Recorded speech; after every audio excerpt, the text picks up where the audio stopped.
ଭାଗ୍ୟର ତଲାସରେ ବହୁତ ବାଟ ପର୍ଯ୍ୟନ୍ତ ଘୁରି ବୁଲିବା ପରେ ଭାଗ୍ୟ ସହ ତ ଭେଟଭାଟ ହୋଇପାରିଲା ନାହିଁ। ହେଲେ ଅଭିଜ୍ଞତା ବହୁତ ମିଳିଗଲା। ତୁମେ ଜାଣିଛ ତୁମେ କିଏ, ମାତ୍ର ଏହା ଜାଣ ନାହିଁ କି ତୁମେ କ'ଣ କ'ଣ କରିପାରିବ, ତୁମର ସାମର୍ଥ୍ୟ କେତେ। ଯାତ୍ରାର ମଜା ନେବାକୁ ଚାହୁଁଛ ତ ଜିନିଷପତ୍ର କମ୍ ସାଙ୍ଗରେ ନେଇକି ଯାଅ। ଯଦି ଜୀବନର ମଜା ନେବାକୁ ଚାହୁଁଛ ତ ଆଶା ସବୁବେଳେ କମ୍ ହିଁ ରଖ। ରାତିରେ ଶୋଇବା ପୂର୍ବରୁ ଜୀବନକୁ ଆମେ କଷ୍ଟେ ମଷ୍ଟେ ସରଳ କରି ଶୁଅନ୍ତି, ମାତ୍ର ସକାଳୁ ଯେତେବେଳେ ଆମେ ଉଠନ୍ତି ପୁଣି ସେହି ଅସ୍ତବ୍ୟସ୍ତ ଅବସ୍ଥାରେ ଆମେ ଜୀବନକୁ ପାଇଥାନ୍ତି। ଭଲ ସମୟ ଅପେକ୍ଷା ଭଲ ଲୋକଟିଏ ଖୋଜ, କାରଣ ଭଲ ଲୋକଟିଏ ତୁମକୁ ଭଲ ସମୟ ଆଣି ଦେଇପାରେ, ମାତ୍ର ଭଲ ସମୟ ଭଲ ମଣିଷକୁ ଆଣି ତୁମ ପାଖରେ ପହଞ୍ଚାଇବ ତାର କୌଣସି ଗ୍ୟାରେଣ୍ଟି ନଥାଏ। ନିଜର ଆର୍ଥିକ ସ୍ଥିତିକୁ ଟ୍ରେଜେରୀରେ ବନ୍ଦ କରି ରଖନ୍ତୁ। କାହାରି ଆଗରେ ନିଜର ଆର୍ଥିକ ସ୍ଥିତିକୁ ଖୋଲନ୍ତୁ ନାହିଁ। ଯଦି ଲୋକଙ୍କୁ ଆପଣ କହିବେ ଆପଣଙ୍କ ପାଖରେ ଧୁମ୍ ଟଙ୍କା ପଇସା ଅଛି, ତ ଲୋକମାନେ ଆପଣଙ୍କୁ ଧାର ମାଗିବା ଆରମ୍ଭ କରିବେ। ଆଉ ଯଦି କହିବେ ଆପଣଙ୍କ ଆର୍ଥିକ ସ୍ଥିତି ଖରାପ ବୋଲି, ଆପଣ ଦେଖିବେ ଆପଣ ସମସ୍ତଙ୍କ ନଜରରେ ଛୋଟ ହୋଇଯିବେ ଏବଂ ଆପଣଙ୍କୁ ଲୋକମାନେ ଇଗ୍ନୋର କରିବା ଆରମ୍ଭ କରିଦେବେ। ବହୁତ ଲୋକଙ୍କୁ ଆପଣମାନେ ଦେଖିବେ ସେମାନେ ଅନ୍ୟର ନକଲ କରି ବଞ୍ଚନ୍ତି, ମାତ୍ର ସେମାନେ ନକଲ କରୁ କରୁ ଭୁଲିଯାଆନ୍ତି କି ପ୍ରତ୍ୟେକଙ୍କ ଜୀବନର ପ୍ରଶ୍ନପତ୍ର କେବେ ବି ଏକା ହୋଇନଥାଏ। ସମସ୍ତଙ୍କ ଜୀବନର ପ୍ରଶ୍ନପତ୍ର ଅଲଗା ଅଲଗା ହୋଇଥାଏ। ତ ଏ ନକଲ କରି ଲାଭ କ'ଣ ମିଳିବ? ପଇସା ମଣିଷକୁ ହୁଏତ ଉପରକୁ ନେଇଯାଇପାରେ, ମାତ୍ର ଏକଥା ଧ୍ରୁବ ସତ୍ୟ ଯେ ମଣିଷ କେବେ ପଇସାକୁ ଉପରକୁ ନେଇ ଯାଇପାରେ ନାହିଁ। ଯେଉଁ ଲୋକମାନେ ଅନ୍ତରଙ୍ଗ ସମ୍ପର୍କର ମୂଲ୍ୟ ବୁଝନ୍ତି ନାହିଁ, ସେମାନଙ୍କର ନିକଟବର୍ତ୍ତୀ ହୋଇ ଲାଭ କ'ଣ? ସେମାନଙ୍କ ଠାରୁ ଦୂରତା ରକ୍ଷା କରି ରହିଲେ ଆପଣ ଭଲରେ ରହିବେ। ଲୁହାକୁ କେହି ନଷ୍ଟ କରିପାରେ ନାହିଁ। ଲୁହାକୁ ନଷ୍ଟ କରିବାର ସାମର୍ଥ୍ୟ କେବଳ ତା ଦେହରେ ଥିବା କଳଙ୍କିର ଥାଏ। ଠିକ୍ ସେମିତି ବ୍ୟକ୍ତିକୁ କେହି କେବେ ନଷ୍ଟ କରେ ନାହିଁ। ବ୍ୟକ୍ତିକୁ ନଷ୍ଟ କରେ ତାର ରୁଗ୍ଣ ମାନସିକତା। ଯଦି ମଣିଷ ପାଖରେ ଏ ରୁଗ୍ଣ ମାନସିକତା ଆସିଗଲା, ତାହେଲେ ତାର ପତନକୁ କେହି ଅଟକାଇ ପାରିବେ ନାହିଁ। ଆପଣ କାହାକୁ ଏତେ ବିରହ ପ୍ରଦାନ କରନ୍ତୁ ନାହିଁ କି ସେ ଆପଣଙ୍କର ବିନା ବଞ୍ଚିବା ଶିଖିଯିବ। କେବଳ ସେତିକି ବିରହ ଦିଅନ୍ତୁ ଯେତିକି ବିରହରେ ସେ ଆପଣଙ୍କର କମିକୁ ଅନୁଭବ କରିବ। ମନକୁ ଏତେ ଦୃଢ଼ ବନାଅ କି କାହା ବ୍ୟବହାରରେ ଯେମିତି ତୁମ ମନ ଭାଙ୍ଗି ନଯାଉ। କାହାର ବ୍ୟବହାର ତୁମ ମନ ଉପରେ କୌଣସି ପ୍ରଭାବ ବି ନ ପକାଉ। ମଣିଷ ତ ମଣିଷର ରାସ୍ତା କାଟିଥାଏ, ବେକାରଟାରେ ବିଲେଇ ବଦନାମ ହୋଇଥାଏ। ସବୁଠାରୁ ବେଶୀ ଅର୍ଥ ସେହି ଶବ୍ଦର ଖୋଜାଯାଏ ଯାହା କେବେ କୁହାଯାଇ ନଥାଏ। ଦୁଃଖୀ ରହିବାରେ ଅଛି ତ ସବୁଥିରେ କମତି ଖୋଜି ଚାଲ। ସବୁ ଜିନିଷରେ କ'ଣ କ'ଣ କମ୍ ଅଛି ତାକୁ ଖୋଜି ବୁଲ। ଆଉ ସୁଖୀ ରହିବାର ଅଛି ତ ସବୁଠାରେ ସମସ୍ତଙ୍କଠାରେ ଏ ଗୁଣକୁ ଖୋଜ। ସତ୍ୟର ରାସ୍ତାରେ ଭିଡ଼ କମ୍ ଥାଏ, ତଥାପି ବି ଏ ସତ୍ୟର ରାସ୍ତାରେ ଚାଲିବା ଭାରି କଷ୍ଟ ହୋଇଥାଏ। ଗର୍ବୀ ମଣିଷ ଆବାଜ ଭାରି ଓ କଥା ହାଲକା କହିଥାଏ, ମାତ୍ର ବୁଦ୍ଧିମାନ ବ୍ୟକ୍ତି ଆବାଜ ହାଲକା ମାତ୍ର କଥା ଓଜନଦାର କହିଥାଏ। ପୁଷ୍କରିଣୀ ଗୋଟିଏ ମାତ୍ର ହଂସ ସେଇ ପୁଷ୍କରିଣୀରୁ ମୋତି ଖୋଜି ଚାଲେ, ଆଉ ବଗ ମାଛ ଖୋଜି ଚାଲେ। ପୁଷ୍କରିଣୀ ଏକ ହେଲେ ମଧ୍ୟ ବଗ ଆଉ ହଂସର ମାନସିକତା ଅଲଗା ଅଲଗା ହୋଇଥାଏ। ସବୁବେଳେ ଖୁସିରେ ରୁହ ଏହା ଭାବି କି ଆମଠାରୁ ଅନେକ ଦୁଃଖୀ ମଣିଷ ବି ଏ ସଂସାରରେ ଅଛନ୍ତି। ଭାବନା ବଦଳାଇବାକୁ ଚାହଁ ଓ ସଙ୍ଗତି ନିଶ୍ଚିତ ଭାବରେ ବଦଳାଅ।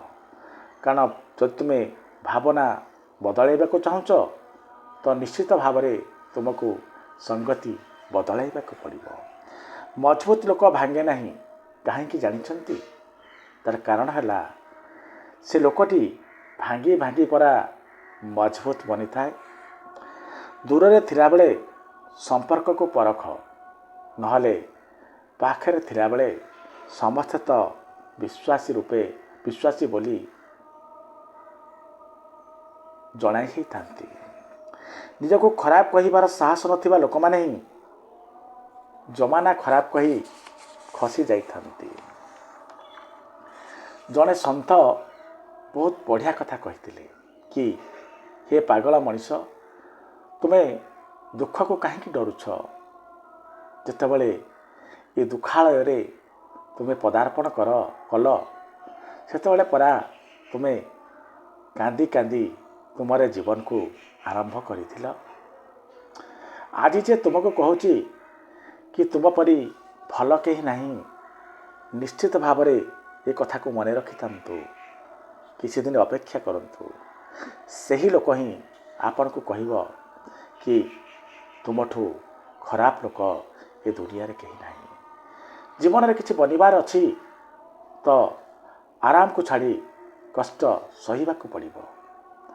ଆପଣ ନିଜେ ଦେଖିଥିବେ ଛାଇ ମୂଳେ ରହୁଥିବା ଗଛମାନେ ଶୀଘ୍ର ଝାଉଁଳି ପଡ଼ିଥାନ୍ତି। ଆମ ବିଚାର ଆମର ଆକାରକୁ ନିର୍ଦ୍ଧାରଣ କରେ। ଆପଣ ଯେମିତି ଭାବିବେ ଧୀରେ ଧୀରେ ଆପଣ ସେମିତି ବନିଯିବେ। ତେଣୁ ଭାବନା ବଡ଼ ରଖନ୍ତୁ, ଆଗକୁ ବଢ଼ନ୍ତୁ। ଅନ୍ୟାୟ ସମୟରେ ଯେ ଚୁପ୍ ରହିବ ତା ଭାଗ୍ୟରେ କାନ୍ଦ ହିଁ ଲେଖାଯାଇଥାଏ। ବିଶ୍ୱାସ ହେଉନି ତ ଧୃତରାଷ୍ଟ୍ରଙ୍କୁ ଦେଖନ୍ତୁ। ପିଲାମାନେ ତାଙ୍କର ଅନେକ ଭୁଲ କରିଥିଲା ପରେ ମଧ୍ୟ ସବୁ ଜାଣିଶୁଣି ନୀରବ ରହୁଥିଲେ। ଅନ୍ଧ ରାଜା ଧୃତରାଷ୍ଟ୍ର, ତାର ଫଳସ୍ୱରୂପ ସବୁ ପିଲାଙ୍କର ମୃତ୍ୟୁ ଘଟିଲା ଏବଂ କାନ୍ଦି କାନ୍ଦି ତାଙ୍କ ଜୀବନ ବ୍ୟତୀତ ହେଲା। ଶରୀରକୁ ସୁସ୍ଥ ରଖ, ଦିମାଗକୁ ଥଣ୍ଡା ରଖ, ଆଖିରେ ଲଜ୍ଜା ରଖ, ନରମ କଥା କୁହ, ହୃଦୟରେ ଦୟା ରଖ, କ୍ରୋଧକୁ କାବୁରେ ରଖ, ବ୍ୟବହାରକୁ ସଫା ରଖ, ଆଉ ମୁହଁରେ ହସ ରଖ। ତାହେଲେ ସ୍ୱର୍ଗ ଯିବା କ'ଣ ଦରକାର? ଏଇଠି ତୁମକୁ ସ୍ୱର୍ଗ ମିଳିଯିବ। ଅନ୍ତିମ ଶ୍ୱାସ ଥିଲା ପର୍ଯ୍ୟନ୍ତ ଚେଷ୍ଟା କରିଚାଲ, ଜିତିଯିବ ନହେଲେ ଶିଖିଯିବ। ଠିକ୍ ସମୟର ଅପେକ୍ଷା କରୁଥିବା ଲୋକମାନେ ଜାଣିନେବା ଦରକାର ଯେ କେତେବେଳେ ବି ଏହି ତଥାକଥିତ ଠିକ୍ ସମୟ ଆସେ ନାହିଁ। ଯେଉଁ ସମୟ ତୁମକୁ ବର୍ତ୍ତମାନ ମିଳିଛି ବା ବର୍ତ୍ତମାନର ସମୟ ହେଉଛି ତୁମ ପାଇଁ ଠିକ୍ ସମୟ। କାର୍ଯ୍ୟ କରିବାକୁ ଚାହୁଁଛ ତ କରିଚାଲ। ଯଦି ଆପଣଙ୍କର କେହି ଶତ୍ରୁ ନାହିଁ ତ ନିଶ୍ଚିତ ଭାବରେ ଆପଣ ଜାଣି ନିଅନ୍ତୁ ଯେ ଯେଉଁ ସମୟରେ ଆପଣଙ୍କର ନିହାତି କିଛି କହିବାର ଆବଶ୍ୟକତା ଥିଲା ସେତେବେଳେ ଆପଣ ନିଶ୍ଚିତ ଭାବରେ ଚୁପ୍ ରହିଛନ୍ତି। ଲୁଣ ପରି ବନିବାକୁ ଚେଷ୍ଟା କରନ୍ତୁ। ନା କେହି ତୁମକୁ ବେଶୀ ବ୍ୟବହାର କରିପାରିବେ, ନା କେହି ତୁମ ବିନା ବଞ୍ଚିପାରିବେ। ଆପଣ ଦେଖିବେ ଖରାପ ସମୟରେ ସାଥ ଦେଲା ବାଲା ଭଲ ସମୟ ଆସିଲା କ୍ଷଣି ସବୁବେଳେ ଅବହେଳିତ ହୋଇଥାଏ। ବିଶ୍ୱାସ ହେଉନି ଯଦି ଜଣେ ଅନ୍ଧ ଲୋକକୁ ଦେଖନ୍ତୁ। ଅନ୍ଧ ଲୋକଟି ଯେତେବେଳେ ଆଖି ତାର ପାଇଯାଏ ଦୁନିଆକୁ ଦେଖିବା ଆରମ୍ଭ କରେ ସେତେବେଳେ ସେ ପ୍ରଥମେ କାହାକୁ ଫୋପାଡ଼ୁ କି ନ ଫୋପାଡ଼ୁ ତା ବାଡ଼ିଟିକୁ ଫୋପାଡ଼ି ଦିଏ। ଯେଉଁ ବାଡ଼ି ଅତୀତରେ ତାକୁ ଅନେକ ସମୟରେ ଗୋଟିଏ ଭାଇ ପରି ବନ୍ଧୁ ପରି ସହାୟତା ପ୍ରଦାନ କରିଥିଲା। ଯଦି କ୍ଷତି ହେଉଛି ତ ଆଗକୁ ଲାଭ ହେବ। ତୁମ ସହ ଛଳ ହେଉଛି ତ ଆଦୌ ବ୍ୟସ୍ତ ହୁଅ ନାହିଁ। ନିଶ୍ଚିତ ଭାବରେ ତା'ର ହିସାବ ମଧ୍ୟ ହେବ। ଆଜିକାଲି ଲୋକ ଶୁଣନ୍ତି କମ୍, ଶୁଣାନ୍ତି ବେଶୀ। ସେଇଥିପାଇଁ ଆପଣ ଦେଖିବେ ଆଜିକାଲିର ସବୁ ସମ୍ପର୍କରେ ଫାଟ ସୃଷ୍ଟି ହେବା ଆରମ୍ଭ କରିଦେଇଛି। 1000 ଡିଗ୍ରୀ ଆପଣଙ୍କ ପାଖରେ ଥାଇ ମଧ୍ୟ ଯଦି ଆପଣ ନିଜ ଲୋକମାନଙ୍କର ଦୁଃଖ କଷ୍ଟ ନ ପଡ଼ିପାରିଲେ ତ ଆପଣଙ୍କୁ ଅନପଢ଼ ବା ଅପାଠୁଆ ବୋଲି କୁହାଯିବ। ମଣିଷ କେଡ଼େ ଚାଲାକ ଦେଖନ୍ତୁ। ପ୍ରଥମେ ତ ଭିକାରୀ ବନି ଭଗବାନଙ୍କ ପାଖରେ କିଛି ପାଇବା ପାଇଁ ବହୁତ ଅଳି ଅର୍ତ୍ତଳି କରିଥାଏ। ଆଉ ଯେତେବେଳେ ତା ହାତକୁ ଧନ ସମ୍ପତ୍ତି ଆସିଯାଏ ସେ ସେଇ ଭଗବାନଙ୍କୁ ଦାନ କରିବାକୁ ଆଗେଇ ଆସେ। ଖାଲି ଦାନ କରେ ନାହିଁ, ଦାନ କରି ତା ତଳେ ଭଗବାନଙ୍କୁ ଦେଇଛି ବୋଲି ତା ନାଁ ମଧ୍ୟ ଲେଖାଇ ଦେଇଥାଏ। ପସନ୍ଦର ଜିନିଷ ମିଳିବା ଏକ ପରୀକ୍ଷା ଏବଂ ପସନ୍ଦର ଜିନିଷ ହଜିଯିବା ମଧ୍ୟ ଏକ ପରୀକ୍ଷା। ଉଭୟ ପରିସ୍ଥିତିରେ ଆପଣଙ୍କର ମାନସିକତାକୁ ତଉଲା ଯାଇପାରେ। ଯଦି କାହାକୁ ଆପଣ ତଉଲେଇବାକୁ ଚାହୁଁଛନ୍ତି ତେବେ ତାକୁ ତା ପସନ୍ଦର ଜିନିଷ ଦେଇ ଦିଅନ୍ତୁ, ନହେଲେ ତାଠାରୁ ତା ପସନ୍ଦର ଜିନିଷକୁ ନେଇଯାଆନ୍ତୁ। ଦେଖିବେ ସେ ଲୋକର ବାସ୍ତବିକ ସ୍ୱରୂପ ଆପଣଙ୍କ ସାମ୍ନାକୁ ଆସିଯିବ। ଜଣେ ସନ୍ନ୍ୟାସୀ କ'ଣ କରିଥିଲେ, ପୁଣି ନଦୀ କୂଳରେ ବସିଥିଲେ। ପିଲାମାନେ ଆସିଲେ ଏ ସନ୍ନ୍ୟାସୀଙ୍କୁ ପଚାରିଲେ ଯେ ସାଧୁ ମହାତ୍ମା ଆପଣ ନଦୀ ପାରି ହେଉନାହାନ୍ତି, ଏଠି ବସିଛନ୍ତି କାହିଁକି? ସାଧୁ ମହାତ୍ମା ଜଣକ ହସି ହସି କହିଲେ ମୁଁ ଅପେକ୍ଷା କରିଛି ଯେତେବେଳେ ନଦୀର ଧାର ସବୁ ବହିଯିବ ତାପରେ ଯାଇ ମୁଁ ନଦୀ ପାରି ହେବି ବୋଲି।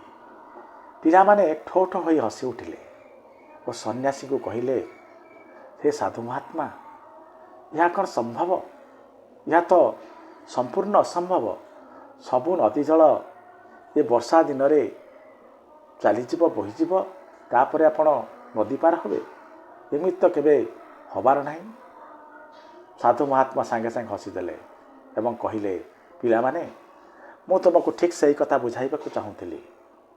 ମୁଁ ରାସ୍ତାରେ ଆସିଲା ବେଳେ ଶୁଣିଥିଲି ତୁମେମାନେ କହୁଥିଲ ଯେ କିଏ କହୁଥିଲା ମୋ ପାଖରେ ବହି ନାହିଁ, କିଏ କହୁଥିଲା ମୋ ବାପାଙ୍କ ପାଖରେ ପଇସା ନାହିଁ, କିଏ କହୁଥିଲା ମୋ ଘରର ପରିସ୍ଥିତି ଭଲ ନାହିଁ, କିଏ କହୁଥିଲା ଟ୍ୟୁସନ୍ ଫି ଦେବାର ଯୋଗ୍ୟତା ମୋ ବାପାଙ୍କ ପାଖରେ ନାହିଁ, ଆଉ କିଏ କହୁଥିଲା ଏଭଳି ବିପରୀତ ପରିସ୍ଥିତିରେ ପାଠ ପଢ଼ିବା କେମିତି? ଯଦି ପରିସ୍ଥିତି ଆମର ଭଲ ହେବ ତାହେଲେ ସିନା ଯାଇ ଆମେ କିଛି କରିବା। ତେଣୁ ବାବୁମାନେ ତୁମେ ଜାଣିଗଲ ତ ପରିସ୍ଥିତି କେତେବେଳେ ଭଲ ହେବାର ନାହିଁ। ପରିସ୍ଥିତି ଯେମିତି ଚାଲିଛି ସେମିତି ଚାଲିଥିବ। ଯେମିତି ନଦୀ ଜଳ ସବୁ ବହିବା ସମ୍ଭବ ନୁହଁ, ସେମିତି ସବୁ ପରିସ୍ଥିତି ଯେ ତୁମ ପାଇଁ ଅନୁକୂଳ ହେବ ତା'ର କୌଣସି ଗ୍ୟାରେଣ୍ଟି ନାହିଁ। ତେଣୁ ତୁମ ପାଖରେ ଯେଉଁ ବି ପରିସ୍ଥିତି ଅଛି ସେ ପରିସ୍ଥିତିକୁ ଗ୍ରହଣ କର ଏବଂ ଯାହା ତୁମ ପାଖରେ ଆସେଟ୍ସ ଅଛି, ଯାହା ତୁମ ପାଖରେ ସାମର୍ଥ୍ୟ ଅଛି ସେ ସାମର୍ଥ୍ୟକୁ ନେଇ କିଛି କରିବାକୁ ଚେଷ୍ଟା କର। ପିଲାମାନେ ବୁଝିଗଲେ ଯେ ଗୁରୁଦେବ କ'ଣ କହିବାକୁ ଚାହୁଁଛନ୍ତି। ପିଲାମାନଙ୍କୁ ତାଙ୍କର ପ୍ରଶ୍ନର ଉତ୍ତର ମିଳିଗଲା ଏବଂ ସେହିଦିନଠାରୁ ସେ ପିଲାମାନେ ଶପଥ ନେଲେ ପରିସ୍ଥିତି ଯାହା ହେଉନା କାହିଁକି ଆମେ କେବେ ପରିସ୍ଥିତିକୁ ଦାୟୀ କରିବୁ ନାହିଁ, ହାଲାତକୁ ଦାୟୀ କରିବୁ ନାହିଁ, ପିତାମାତାଙ୍କୁ ଦାୟୀ କରିବୁ ନାହିଁ। ସବୁ ପରିସ୍ଥିତି ଯାହା ହେଉଥାଉ ନା କାହିଁକି ଆମେ ପାଠ ପଢ଼ିବୁ, ଆଗକୁ ବଢ଼ିବୁ। ଦର୍ଶକ ବନ୍ଧୁ, ପ୍ରକୃତରେ ପରିସ୍ଥିତି କେବେ ବଦଳେ ନାହିଁ। ପରିସ୍ଥିତି ସହିତ ଖାପ ଖୁଆଇ ଆମକୁ ଆଗକୁ ବଢ଼ିବାକୁ ପଡ଼ିଥାଏ। ଆପଣ ଯଦି ଚିନ୍ତା କରୁଥିବେ ସବୁ ଠିକ୍ ହେଲା ପରେ ମୁଁ କିଛି କରିବି, ତାହେଲେ କେବେ ଠିକ୍ ହେବାର ନାହିଁ, ତ ଆପଣ କିଛି କରିପାରିବେ ନାହିଁ। ଯେମିତି ଅଛି ଯାହା ଅଛି ତାକୁ ଏକାଠି କରି ଆପଣ ଆଗକୁ ବଢ଼ନ୍ତୁ। ତାକୁ ସେଇ ଆସେଟ୍ସକୁ ନେଇ ଆପଣ ଆଗକୁ ବଢ଼ନ୍ତୁ। ହରିଣ ସକାଳୁ ଉଠି ଚିନ୍ତନ କରେ ଯେ ଆଜି ଦିନସାରା ମୋତେ ପ୍ରାଣପ୍ରାଣେ ଦୌଡ଼ିବାକୁ ପଡ଼ିବ। ଯଦି ପ୍ରାଣପ୍ରାଣେ ଦୌଡ଼ି ନ ପାରିଲି ତାହେଲେ ମୁଁ କାହାର ଶିକାର ବନିଯିବି। ସିଂହଟିଏ ସେ ଜଙ୍ଗଲରେ ଥାଇ ସକାଳୁ ଉଠି ଚିନ୍ତା କରେ, ଆଜି ମୋତେ ପ୍ରାଣପଣେ ଦୌଡ଼ିବାକୁ ପଡ଼ିବ, କାରଣ ପ୍ରାଣପଣେ ଯଦି ମୁଁ ନ ଦୌଡ଼ିଲି ତାହେଲେ ମୁଁ ଉପାସ ରହିବି, ଶିକାର କରିପାରିବି ନାହିଁ। ସେ ହରିଣ ହେଉ ବା ସିଂହ ହେଉ, ସମସ୍ତଙ୍କର ଉଦ୍ଦେଶ୍ୟ ପ୍ରାଣପଣେ ଦୌଡ଼ିବା। ତେଣୁ ଦର୍ଶକ ବନ୍ଧୁ, ଆପଣ ହରିଣ ହୁଅନ୍ତୁ ବା ସିଂହ ହୁଅନ୍ତୁ, ସଫଳତା ପାଇବାର ଅଛି ତ ଆପଣଙ୍କୁ ନିଶ୍ଚିତ ଭାବରେ ଦୌଡ଼ିବାକୁ ପଡ଼ିବ, ତେଣୁ ବା ପରିଶ୍ରମ କରିବାକୁ ପଡ଼ିବ। ସଂଘର୍ଷକୁ କେବେ ଖରାପ ଭାବ ନାହିଁ, କାରଣ ସଂଘର୍ଷ କଣ୍ଟା ପରି ଆମ ଚାରିପାଖରେ ଥାଇ ଆମକୁ କଡ଼ା ସୁରକ୍ଷା ପ୍ରଦାନ କରିଥାଏ। ଯଦି ତୁମର କଷ୍ଟ ବଡ଼ ତ ତୁମର ସଫଳତା ନିଶ୍ଚୟ ଦିନେ ନା ଦିନେ ଇତିହାସ ରଚିବ। ଯଦି ଇତିହାସ ରଚିବାକୁ ଚାହୁଁଛ ତ କଷ୍ଟ କରିଚାଲ। ବିଚାର ଏମିତି ରଖ କି ତୁମ ବିଚାର ଉପରେ ଲୋକ ବିଚାର କରନ୍ତୁ। ଦର୍ପଣ ବହୁତ ଦୁର୍ବଳ ହୋଇପାରେ, ମାତ୍ର ସତ ଦେଖାଇବାକୁ କେବେ ପଛଘୁଞ୍ଚା ଦିଏ ନାହିଁ। ସମୟକୁ ବର୍ବାଦ କର ନାହିଁ। ସମୟ ପାଖରେ ଏତେ ସମୟ ନାହିଁ କି ତୁମକୁ ପୁଣି ସମୟ ଦେଇପାରିବ। ଜୀବନ ସବୁ ଫଇସଲା ଆମେ କରନ୍ତି ନାହିଁ, କିଛି ଫଇସଲା ସମୟ ମଧ୍ୟ ଆମ ପାଇଁ କରିଦେଇଥାଏ। ଜୀବନ ଯୁଦ୍ଧରେ ଯିଏ ହାରେ ନାହିଁ, ଡରେ ନାହିଁ, ଅଧାରୁ ଯିଏ କାମକୁ ଛାଡ଼େ ନାହିଁ, ସେ ହିଁ ଇତିହାସ ବନାଇଥାଏ। ଆପଣଙ୍କ କାମ ଅସଫଳତାରେ ଶେଷ ହୋଇପାରେ, ମାତ୍ର ଏଥିରୁ ମିଳିଥିବା ଶିକ୍ଷା କେବେ ବି ଆପଣଙ୍କ ପାଖରୁ କୁଆଡ଼େ ଯାଏ ନାହିଁ। କିଛି ମିଳୁ କି ନ ମିଳୁ, ଅଭିଜ୍ଞତା ନିଶ୍ଚୟ ମିଳିଥାଏ। ଯାହା ଭାଗ୍ୟରେ ନାହିଁ ତାହା କାନ୍ଦିଲେ ବି ମିଳିପାରେ ନାହିଁ। ତେଣୁ ଏ କାନ୍ଦ ଛାଡ଼ନ୍ତୁ, ଆଗକୁ ବଢ଼ନ୍ତୁ। ଦୀପ ମାଟିର ନା ସୁନାର କିଛି ଫରକ ପଡ଼େ ନାହିଁ। ଫରକ ପଡ଼େ ଏଥିରେ କି ଏହା କେତେ ଏରିଆକୁ ଉଜ୍ଜ୍ୱଳିତ କରୁଛି। ଠିକ୍ ସେମିତି ତୁମ ସାଙ୍ଗ ଗରିବ କି ଧନୀ ଫରକ ପକାଏ ନାହିଁ, କିନ୍ତୁ ଫରକ ପକାଏ ଏଥିରେ କି ତୁମ ସାଙ୍ଗ ତୁମ କାମରେ କେତେ ଆସୁଛନ୍ତି। ନିଜ ହୃଦୟ ଓ ଭରସା କାହାରିକୁ ବି ଦିଅ ନାହିଁ, ନହେଲେ ଲୋକ ତାକୁ ଭାଙ୍ଗିକି ପୁଣି ତୁମ ହାତରେ ଫେରାଇ ଦେବେ। ମୋ ଉପରେ କ'ଣ ତୁମର ଭରସା ନାହିଁ?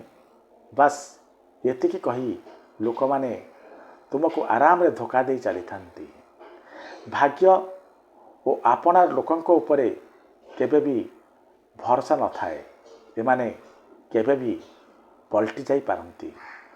ସମୟ ଭଲ ହେଉ କି ଖରାପ, ସବୁବେଳେ ଆସିଥାଏ ଓ ଯାଇଥାଏ। ଆଘାତ ଦେଇଥିବା କଥା ଓ ଲୋକ ସବୁବେଳେ ମନେ ରହିଯାଇଥାନ୍ତି। ଅସୁବିଧା ଓ ଦୁଃଖ ସମୟରେ ଯେଉଁ ଶିକ୍ଷା ମିଳିଥାଏ ତାହା କୌଣସି ସ୍କୁଲରେ ଆପଣ ପାଇପାରିବେ ନାହିଁ। ମିଠା ଲୋକଙ୍କ ସହ ମିଶିକି ମୁଁ ଜାଣିଲି କି କଡ଼ା ଲୋକମାନେ ସବୁବେଳେ ହିଁ ଠିକ୍ କଥା କହିଥାନ୍ତି। ବଦଳାଇ ଦେଇଥାଏ ଚେହେରାର ରଙ୍ଗକୁ। ଏ ପ୍ରେମ ମଧ୍ୟ କେଉଁ ସର୍ଜରୀଠୁ କୌଣସି ଗୁଣରେ କମ୍ ନୁହଁ। ଖାଲିପଣ ଜୀବନରେ ନିହାତି ଜରୁରୀ, କାରଣ ଏହି ସମୟ ଆମକୁ ଆମ ସାଙ୍ଗରେ ମିଶାଇ ଦେଇଥାଏ। ଚପଲ ଘୋରି ଘୋରି ବନାଇଥିବା ପରିଚୟ ଚପଲ ଚାଟି ବନାଇଥିବା ପରିଚୟ ଠାରୁ ସମ୍ପୂର୍ଣ୍ଣ ଅଲଗା ହୋଇଥାଏ। ଥରେ ଯଦି ଧୈର୍ଯ୍ୟ ଶିଖିଗଲ, ମନପସନ୍ଦର ଜୀବନ ମଧ୍ୟ ମନରୁ କେତେବେଳେ ହଜିଯିବ ତୁମେ ଜାଣିପାରିବ ନାହିଁ। ସେ ମଣିଷକୁ କେବେ ମିଛ କୁହନ୍ତୁ ନାହିଁ ଯିଏ ଆପଣଙ୍କୁ ଆଖି ବୁଜି ଭରସା କରୁଛି। ବୁଦ୍ଧି ସମସ୍ତଙ୍କ ପାଖରେ ଅଛି, ମାତ୍ର ଚାଲାକି ଦେଖାଇବା ବା ଇମାନଦାର ରହିବା ଏହା ଆମର ସଂସ୍କାର ଉପରେ ନିର୍ଭର କରେ। ନହେଲେ ଏମିତି ଦେଖିବାକୁ ଗଲେ ଏ ଦୁନିଆରେ କେହି ବୋକା ନୁହନ୍ତି। ଔକାତ ଠାରୁ ଅଧିକା ଦେଖାଇବାର ପ୍ରୟାସ ମଣିଷକୁ ସର୍ବଦା ଋଣ ଭାରରେ ବୁଡ଼ାଇ ଦେଇଥାଏ। ଆଖିର ପାଣି ଓ ହୃଦୟର କାହାଣୀକୁ ସମସ୍ତେ ବୁଝିପାରନ୍ତି ନାହିଁ। କାହା ପାଇଁ ତୁମେ ନିଜକୁ ବଦଳାଅ ନାହିଁ, କାରଣ ସେ ଯଦି ତୁମକୁ ଭଲ ପାଉଥିବ ତୁମର ବାସ୍ତବିକ ରୂପରେ ମଧ୍ୟ ତୁମକୁ ସେ ଆକ୍ସେପ୍ଟ କରିବ, ତୁମ ସହ ନିଜକୁ ଆଡ଼ଜଷ୍ଟ କରିବ। ଗୁଗଲରେ ସର୍ଚ୍ଚ କଲେ ସବୁ ମିଳିଯାଏ ବୋଲି ଲୋକେ କହିଥାନ୍ତି। ସେଇ ଲୋକମାନଙ୍କୁ ଥରେ କହିବେ ଇମାନଦାରୀ ଓ ବଫାଦାରୀ କେଉଁଠି ମିଳୁଛି, ଟିକେ ସେମାନେ ଲୋକେସନ୍ ପଠାଇବେ। ସବୁଠୁ ଅଧିକ ଆପଣାର ଓ ଅଧିକ ଗରିବୀ ମଣିଷ ଜୀବନକୁ ସଜା ବନାଇ ଦେଇଥାଏ। ଯଦି କେହି ଆପଣଙ୍କ ଉପରେ ଜଳୁଛି ତ ଜାଣି ନିଅନ୍ତୁ କି ଆପଣ ଏମିତି କିଛି କରିଯାଇଛନ୍ତି ଯାହା ସେ ଲୋକ କରିବାକୁ ଅସମର୍ଥ ଅଟେ। ନିଜ ବାଣୀକୁ ବୀଣା ବନାନ୍ତୁ, ବାଣ ନୁହଁ, କାରଣ ବାଣୀ ବୀଣା ବନିଲେ ଜୀବନରେ ସଙ୍ଗୀତ ବାସିବ ଏବଂ ବାଣୀ ଯଦି ବାଣ ବନିଲା ତେବେ ଜୀବନରେ ମହାଭାରତ ଆସିବ, ମହାଭାରତ ସୃଷ୍ଟି ହେବ। ଦୁଇ ହାତରେ ଆମେ 50 ଲୋକଙ୍କୁ ତ ମାରିପାରିବା ନାହିଁ, ମାତ୍ର ଦୁଇ ହାତ ଯୋଡ଼ି କୋଟି କୋଟି ଲୋକଙ୍କର ହୃଦୟକୁ ଜିତି ଯାଇପାରିବା। ତାଙ୍କଠାରୁ ଆଗକୁ ଯିବାକୁ ପଡ଼ିବ ଯିଏ ଆମକୁ ସାଙ୍ଗରେ ନେଇଯିବାକୁ ମଧ୍ୟ ଘୃଣା କରୁଥିଲେ। ପ୍ରଥମେ ମୁଁ ବୋକା ଥିଲି, ଦୁନିଆ ବଦଳାଇବା ପାଇଁ ବାହାରିଥିଲି। ଏବେ ମୁଁ ଚାଲାକ ହେଲିଣି, ମୁଁ ସବୁ ବୁଝିଗଲିଣି। ତେଣୁ ମୁଁ ନିଜକୁ ବଦଳାଇବାକୁ ପ୍ରୟାସ କରୁଛି। ଚେଷ୍ଟା ଜାରି ରଖ, ନହେଲେ ଏଠି ଅନେକ ଲୋକ ଅନାଇ ବସିଛନ୍ତି ତୁମେ ଛାଡ଼ିଥିବା ମୌକାର ଫାଇଦା ଉଠାଇବାକୁ। ଦର୍ଶକ ବନ୍ଧୁ, ଆଜିର ଏ କଥାଗୁଡ଼ିକ ନିଶ୍ଚିତ ଭାବରେ ଆପଣମାନଙ୍କୁ ନୂଆ ପ୍ରେରଣା ଯୋଗାଇବ ଏବଂ ଆଗକୁ ବଢ଼ିବାର ରାସ୍ତା ଦେଖାଇବ। ଯଦି ଆପଣଙ୍କୁ ମୋର ପ୍ରୟାସ ଭଲ ଲାଗିଥିବ ତାହେଲେ ମୋର ଚ୍ୟାନେଲ ପ୍ରକାଶ ଜଗଦେବକୁ ନିଶ୍ଚିତ ଭାବରେ ସବସ୍କ୍ରାଇବ୍ କରିବେ, ଭିଡ଼ିଓକୁ ଲାଇକ୍ କରିବେ ଏବଂ କମେଣ୍ଟରେ ଜୟ ଶ୍ରୀକୃଷ୍ଣ ଲେଖିବାକୁ ଜମା ବି ଭୁଲିବେ ନାହିଁ। ଆଗାମୀ ଭିଡ଼ିଓରେ ପୁଣି ଥରେ ଦେଖା ହେବ। ସେ ପର୍ଯ୍ୟନ୍ତ ରହୁଛି, ନମସ୍କାର।